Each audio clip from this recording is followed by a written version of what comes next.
Casey joins the hollow sound of silent people walking down the stairway to the subway in the shadows down below, following their footsteps through the neon darkened corridors of silent desperation, never speaking to a soul.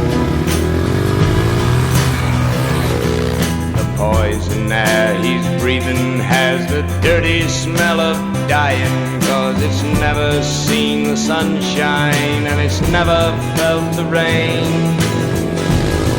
But Casey minds the arrows